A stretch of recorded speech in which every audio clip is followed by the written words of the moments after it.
Hey guys, this is Stacy from EatTheBite.com, and today I'm making this awesome creamy Gorgonzola Rigatoni with sausage and basil. It's absolutely delicious. Let me show you how to make it. I'll start with some olive oil in a pan that I'll brush around to coat the pan. Then I'll put 8 mild Italian sausages in this pan and cook them on medium heat with the lid on for about 20 minutes while I'm doing my other prep work. You want to keep your eye on these and turn them when you need to. I've got garlic, red pepper, and onion for my flavor base, and I usually start by slicing my garlic into thin rounds and then dicing it down into fine bits like you see here. Then we'll take all that garlic and we'll just set it aside for now. We also want to get our water boiling, so I've filled my pot, leaving a little room at the top, added my salt, and now I'll bring that to a boil while I finish my prep. We'll take that red pepper, cut the 4 chunks from around the sides, plus the bottom piece, and start slicing it into thin strips. Then we'll dice it down into smaller chunks just like this. Next, I got half an onion that I'll cut into thin slices first, then rotate the pile and dice it down finely like you see here. And I did end up with more than I needed, so I'll set that extra onion aside for something else I'm making. For the basil, I stack them in piles of about 10 leaves. Then I'll roll them up like a cigar. Next thing we're going to do is take our knife and slice them into thin basil strips like you see here. And I don't know how big your basil leaves are, so you want to repeat this process until you have 1 cup of basil. So, first, we're going to roll it up, slice it into thin strips, and then we'll add that to your measuring cup until you have 1 cup of fresh basil. To keep this fresh while I'm finishing my prep, I wet a paper towel and I'll put the basil inside. After that, we'll just fold the paper towel over like you see here, and we'll set it off to the side. My sausage have turned out nicely, and now it's time to get my pasta on and cook my flavor base. I'm using 1 pound of rigatoni for this, which I'll add to my boiling salted water. Next, I'll add my diced red pepper to a pan with a little olive oil, and I'll add my onions and some salt and pepper to season. Now I'll give my onions and peppers a little stir around the pan on medium heat for a couple of minutes while they soften. After that, we'll make room in the center for that garlic, add another splash of olive oil, and we'll let that garlic cook for about 30 seconds until it's fragrant. Then we'll mix to incorporate with the peppers and onions. We'll let this cook another minute or 2 while stirring. Next, I'll add a little white wine here. I've got some mini bottles on hand, which equal about 3/4 of a cup of wine, so I'm going to add that to the pan as well. We'll let this cook another couple of minutes to let the wine reduce by maybe 1/4 or so, and you'll want to stir it while it's reducing. And when it looks about like this, we're going to turn the heat off and set it aside for a minute. This next step is optional, but I like to cut my sausage into rounds and stick them back in the pan to crisp them up a bit. At this point, there's still a couple more minutes of time until the pasta is ready, and I love when my sausage is a little crispy on the outside. So into the same pan they go on medium heat for a couple of minutes. We're also going to reserve a little pasta water for when we assemble. Next, I drained the rigatoni and tossed a little bit of olive oil in with that.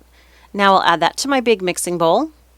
Next is our flavor base of red pepper, onions, garlic, and white wine. We'll add 1 cup of shaker Parmesan cheese here, our newly crisped Italian sausage pieces, the pasta water, and the star of the dish, salty, pungent, amazing Gorgonzola cheese. This is a strong cheese, so start with 1/2 cup and add more as you like. You want to give everything a good stir around. The Gorgonzola will start to melt and a wonderful creaminess will cling to that pasta.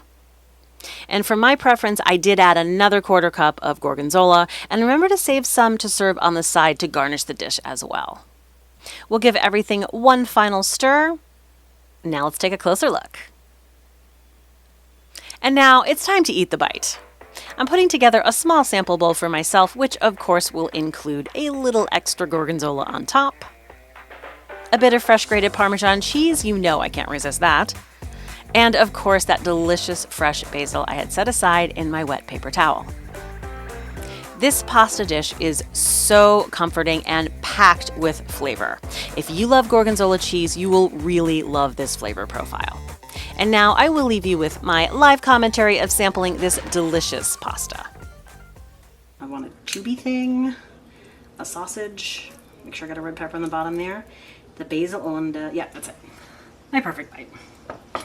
A little bit of everything.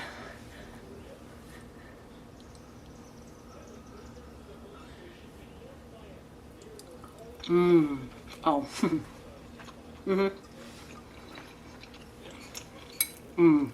Oh. The gorgonzola. You got to make sure you put that gorgonzola in there when the pasta is still hot, because that first round melts as you're tossing it. And then when you decide if you want to put a little bit more, it's still hot enough that it'll melt the next round. Oh, this is, oh, the garlic. And I like this rigatoni. I don't usually cook with rigatoni, but I just thought something said, make rigatoni, Stacy. And so I did. And I like just that little hint of the white wine that you can taste in this. And I think these flavors just go excellent. You can add things on. I was going to actually add chicken and broccoli rabe into this. I actually had that in the test recipe I did, because I promised that I'd bring you more chicken and sausage combinations. But then I was like, well, I don't think anyone's going to make it if there's all these extra steps. When I tested it, I didn't use white wine. And I did feel like it was missing something. So now that I made it this time with the white wine, I'm very pleased with that. That extra dimension of flavor was needed. And when you, normally I would use 2 full teaspoons of salt to salt my pasta water. I just used 1 this time because when I tested this recipe, it was just at the border of being too salty because the gorgonzola's got salt in it. And that's part of what's going into the creamy deliciousness of this. So I reduced it to 1 teaspoon. So then you can use the pasta water, which has just the right amount of salt to complement the gorgonzola.